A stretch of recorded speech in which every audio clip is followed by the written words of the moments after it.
On en vient à la situation au Tchad maintenant. Le principal opposant à la junte, Yahya Dillo, est mort. Il a succombé à ses blessures après l'attaque du siège de son parti hier. Des dizaines de personnes ont été tuées, selon le procureur de N'Djamena. Il donnait une conférence de presse. Il annonce par ailleurs que 26 personnes au moins ont été interpellées. Pour tenter de comprendre ce qui se passe avec un peu plus de détails, Stéphane Ballon nous a rejoint. Bonjour Stéphane. Bonjour Nadia. Rédacteur en chef Afrique ici à la rédaction de France 24. Un premier point d'abord sur ce que l'on sait autour des faits et de ce qui s'est passé. Alors, on va tenter de comprendre, comme vous dites, Nadia, tout en restant prudent. Prudent parce que les circonstances précises de ce qui s'est passé, de la mort de Yahya Dillo, opposant de Mahamat Idriss Déby, je ne sais pas si on peut dire que c'est le principal opposant, mais en tout cas, c'est un opposant.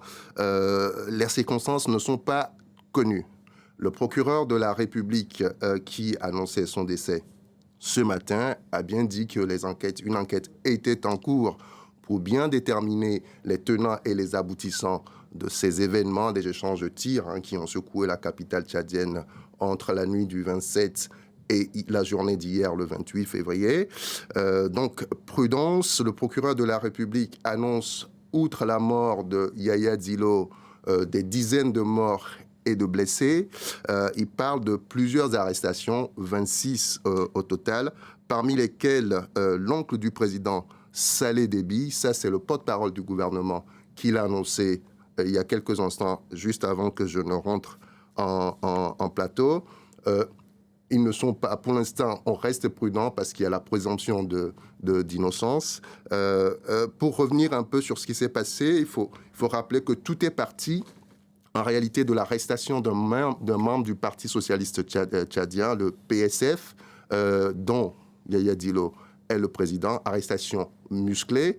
À la suite de cela, un groupe de personnes, selon le gouvernement, mené par Yahya Dillo, ont attaqué le siège des services de renseignement tchadiens, croyant que le membre, enfin la personne du PSF était à cet endroit. Le lendemain, le 28, donc hier, riposte des forces de l'ordre et de sécurité tchadienne, toute une partie de la journée, à la suite de quoi il y a eu plusieurs blessés, c'est ce que disait le procureur ce matin. Dès hier soir, quelques informations nous étaient parvenues selon lesquelles Yahya Dillo était grièvement blessé. Certaines sources ministérielles nous annonçaient déjà son décès, mais c'est une information qu'on n'a pas pu confirmer hier soir et qu'il a été ce matin par le procureur. Par le procureur tout à l'heure.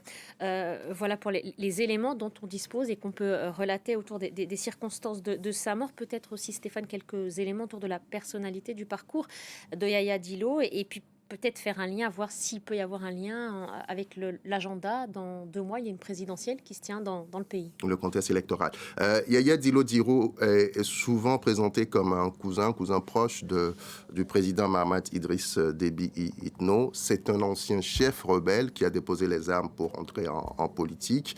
Il a été ministre puis conseiller du père de l'actuel président Idriss Déby Itno.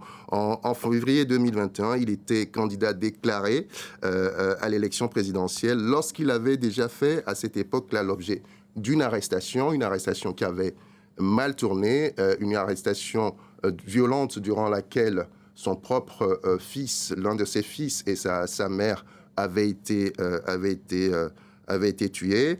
À l'époque, déjà, il avait annoncé sa candidature, je le disais. Il faisait l'objet d'un mandat d'arrêt parce qu'il avait été... une plainte avait été portée contre lui par la première dame de l'époque, Inda Déby Itno, pour diffamation et injure. Donc c'est un cousin, un politique, un ancien rebelle qui est présenté comme un opposant et qui avait déclaré son intention d'être candidat et qui vient d'être tué. Lui-même l'a dit, il a eu l'occasion de s'exprimer avant sa mort par un message audio qui a été diffusé hier.